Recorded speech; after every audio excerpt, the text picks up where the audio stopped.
Tagore stood fast on the narrow causeway and did not betray his vision of the difficult route. We condemned romantic over-attachment to the past when he called the tying of India to the past like a sacrificial goat tethered to a post.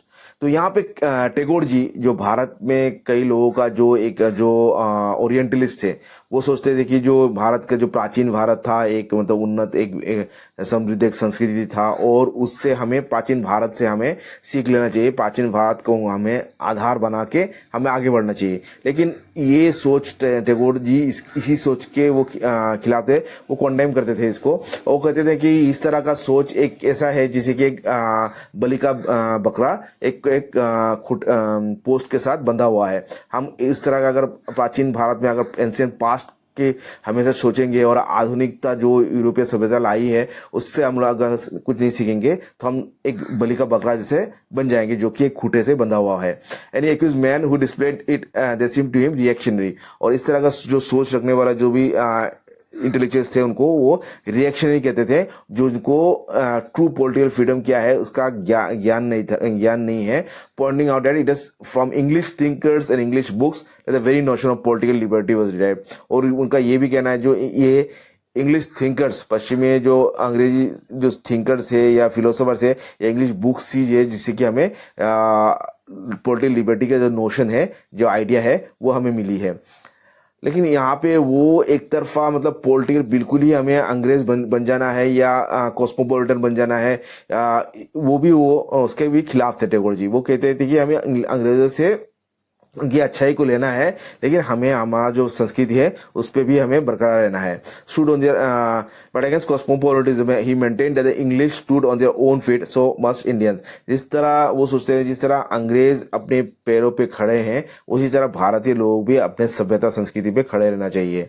In 1917 he wants more denounce the danger of living everything to the unorderable wheel of the master.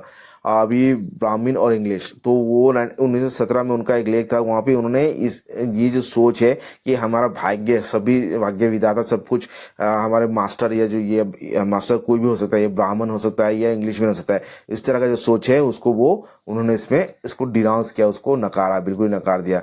हमें अच्छाई तो लेना है लेकिन उनको हमें उनका गुलाम नहीं बनना है, उनका अधीन नहीं होना है, उनका जो सभ्यता है हमें हमारे सभ्यता पे विराजमान होने नहीं देना है।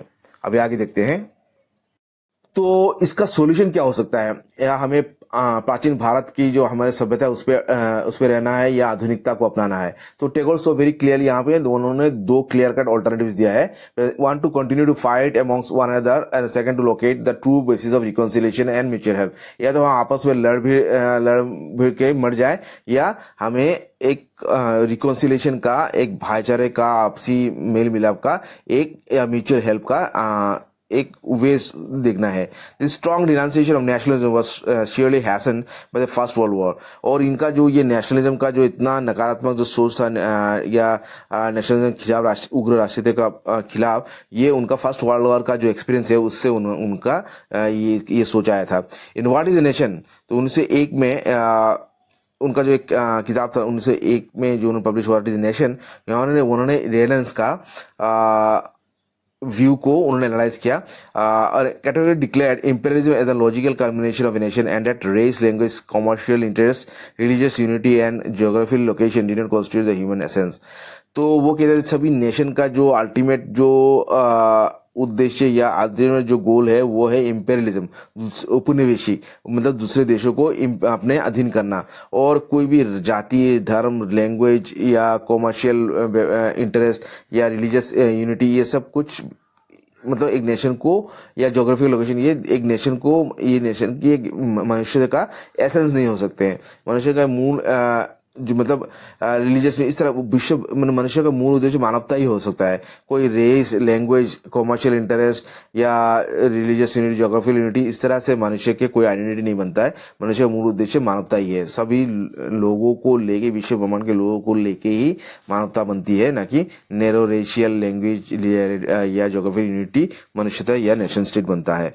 In the early years of the 20th century he noted the dangers of narrow religious beliefs and aggressive nationalism at the expense of liberalism and offered universalism as an effective substitute, reflected in many of his later writings including the Gitanjali। तो उनका कई लेख में हमें ये मिलती है कि वो उनका जो जो 20वीं शताब्दी के प्रथम भाग में जो उनका पब्लिश हुई थी, तो उन्होंने ये जो नैरो जो संकीर्ण जो धार्मिक मानसिकता है या सोच है या जो उग्र राष्ट्रवाद है उसके खिलाफ उनका सोच या उनका उसका डेंजर्स उसका क्या उससे क्षति हो सकता है मानव समाज को, उसके बारे में उनका मत या उनका आइडियाज जाहिर होता है।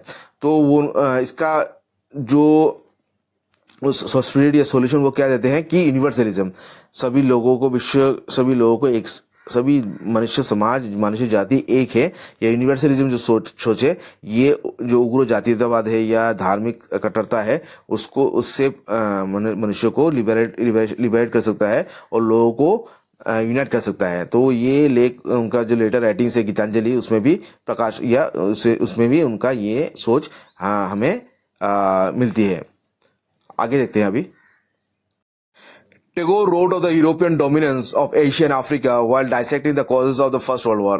तो टैगोर जी जो यूरोपियन डोमिनेंस था एशियाई देशों में या अफ्रीकी देशों में, तो उस पर उन्होंने लिखा था, और जो प्रथम विश्व युद्ध का जो मेन कारण था उस पर उन्होंने अपना मत जाहिर किया था। तो उनका कहना था root cause of the war was the German scramble for colonies and division of the world into ruler and the rule. तो जर्मनी का जो उपनिवेशी दूसरे देशों को कॉलोनी बनाने का जो दौर था, जर्मनी का जो सोच था, वो मूल कारण वो कहते हैं फर्स्ट वर्ल्ड का। और जो वर्ल्ड का जो डिवीजन हो गया था रूलर एंड द रूल्ड, तो वो और जर्मनी का जो उपनिवेशी सोच या उसके उपनिवेशी दूसरे देश को अपना कॉलोनी बनाने का जो उसका दौर था, उसका जो लगाव था, उसी का वही मेन कारण है फर्स्ट वर्ल्ड वॉर का वो उनका कहना था। He aptly remark that when such philosophy was propounded outside Europe the Europeans did not understand its bitterness but when they were at the receiving end they felt the pinch.